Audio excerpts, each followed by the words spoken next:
This is cool. It's one of the best projects I made so far. And I'm going to walk you through how I made it. So stick around. I'm Michael, and this is Make It Play.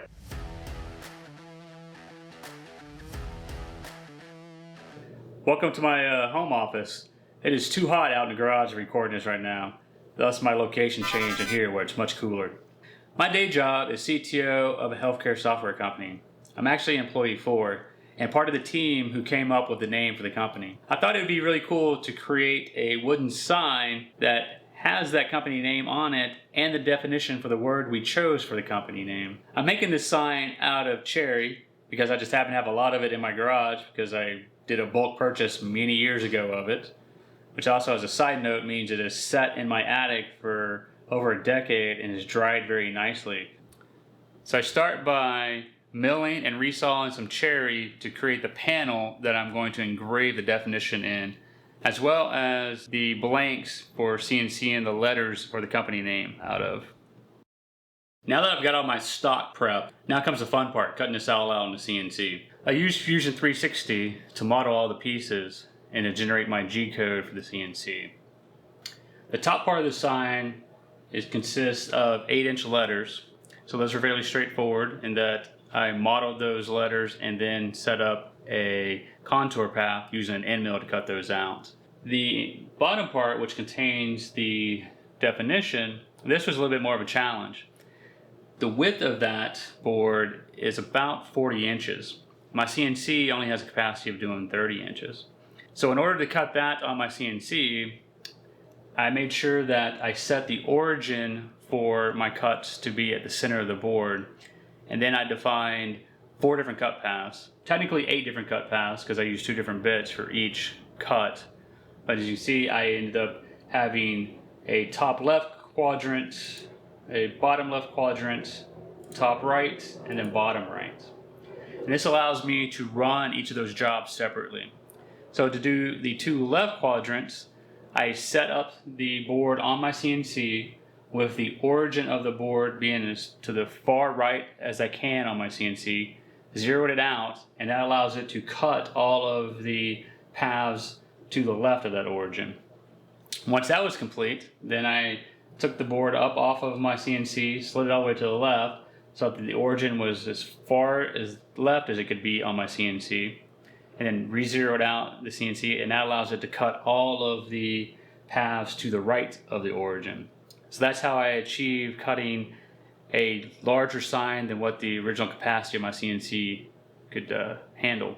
The 2 different cut paths for each of these is I started with doing a pocketing operation with an end mill to cut out the bulk of the different letters. Then I came back with a contour path using a V-bit to outline the letters. That final contour bit is really what gives the letters the definition and nice little detail, because as you'll see is it gives it much more crisp edges to the letters. Now that the CNC work is all done, in order to get that definition to really pop and stand out on that cherry, I wanted to have a high contrast color. So what I did is hand painted in some black paint inside the letters, and after that paint was dry, then I come back with a sander and sand it all smooth. So that gives me nice crisp edges on that paint. So that gives me a nice contrast so you can see that definition from all the way across the room. Now all the CNC work is done. Now the next step is to build the frame for these letters to go into. The frame is made out of cherry as well, so I got to mill some lumber to final dimensions as well as square it up. I do the corners as 45s, which actually turned out fairly nice, tight 45 corners. The back of the frame is going to be filled with poplar that's going to run at a 45-degree angle. So I cut a rabbet in the back of the frame in order for the poplar to set flush inside of. And then I attach all of that using my nail gun. So now that the frame's assembled, the next step is to get those letters attached to the frame. And again, this is another challenging part of this project of getting those letters placed just right so it all looks good. The idea here is kind of going for a shadow box effect. So I wanted the letters to be standing off from the back of the frame. So what I decided was to attach the letters with dowels to the back of the frame, leaving it with about an inch gap between the letters and the back of the frame. So I start by cutting myself out a piece of painter's paper the same dimensions as the frame itself.